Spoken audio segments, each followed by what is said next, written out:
Greetings and salutations. Thank you for lending an ear to the Voice of the Times for Tuesday, July 12, 2022. For today's editorial, Language of Instruction again. We heard last week of the campaign of a teacher's party list to push for Tagalog-based Filipino as the only medium of instruction in Philippine schools. This proposal is laughable at best, and, at worst, downright annoying, coming as it does from a political party that supposedly represents our teachers.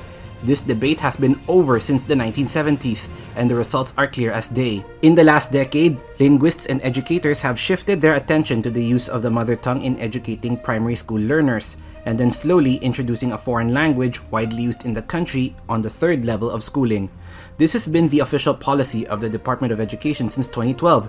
Use Cebuano in Cebuano-speaking regions to teach concepts in grades 1 and 2, then introduce English beginning grade 3.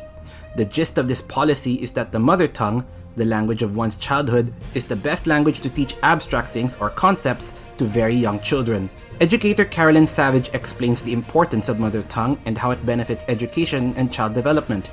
She cites research showing that having a strong mother tongue foundation leads to a better understanding of the curriculum as well as a more positive attitude towards school. So it's vital that children maintain their first language when they begin schooling in a different language. Mother tongue can be remembered as your first language or native language. It is the language that you most commonly speak, the language that the child has used from birth and in important and impacting times in his life. Using the mother tongue prevents the almost useless pattern of children being forced to memorize English words and phrases in grades 1 and 2, and going home to parents and siblings who speak another language. The child comes home to another language, an alienating experience that lessens the impact of learning. There is no reinforcement in the child's language learning process. Professor Savage continues, the importance of mother tongue is studied because when children develop their mother tongue, they are simultaneously fostering a whole host of other essential skills, such as critical thinking and literacy skills. It is these skills that they take with them into formal education, and research tells us that any skills and concepts gained in the learner's home language don't have to be retaught when they transfer to a second language. Implicit in this idea that our mother tongues, Bicolano, Cebuano, Ilocano, Kapampangan, Tagalog, Waray, etc., are like many houses capable of sheltering different concepts. In short, our native languages are capable of what the late national artist Rolando Estino said. They could show shapes of thought and figures of feeling as well as the other languages in the world. Furthermore, using the mother tongue in grades 1 and 2 sharpens children's already growing talents in guessing the meaning of a word through context clues or by inferring meaning between the lines. These skills can then be easily transferred when they begin studying in a second language, English in our case. It is much harder to teach these abstract skills directly through a second language. The research of Professor Jim Cummins of the University of Toronto has also uncovered the link between children's development and their mother tongue. He found that children who developed skills in 2 or even 3 languages grew up to have a deeper understanding of how to form sentences and expressions, making the use of language as a whole lot easier.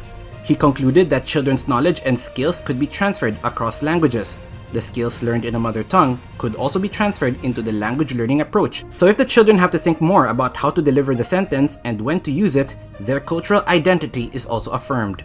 In short, using the mother tongue hastens the children's learning process and fosters a deeper love for their own culture. Since they are using the language they've imbibed since childhood, it's a language as nourishing as mother's milk.